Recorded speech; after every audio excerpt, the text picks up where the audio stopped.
கொஞ்ச நாளா வந்து ரஜினியுடைய ரிட்டயர்மெண்ட்ட பத்தி தொடர்ந்து செய்திகள் வந்துட்டு இருக்கு. அதாவது இப்ப நெல்சன் கூட இன்னொரு படம் பண்ணிட்டு அதோட ரிட்டயர் ஆகுறாரு.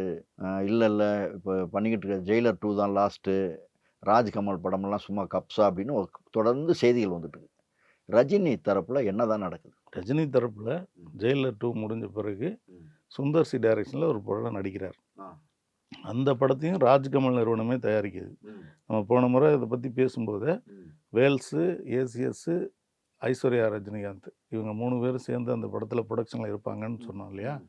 அப்பவே வந்து என்ன என்ன தகவல்னா, வேல்ஸ் வந்து ரஜினிகாந்த் ஒரு இடத்துல வந்து வேண்டான்னு சொல்லிட்டாரு அப்படின்னப்ப, வேற வேல்ஸ் வேண்டாம். தயாரிப்பு நிறுவனத்த நான் சொல்றேன். இந்த கதைய நம்ம பண்ணுவோம் அப்படின்னு இல்ல சுந்தர் இப்ப சிக்கு ஒரு வாக்கு ரஜினி குடுத்தாரு. மகள் மாரியே வந்து கமல் மகள்கள் 2 பேருமே வந்து அந்த தயாரிப்பு பணியில இறங்க போறாங்கன்ற மாரி ஒரு செய்தி வந்திருக்கு. அது ராஜ்கமல்ல வரலாம் ஒருவேள.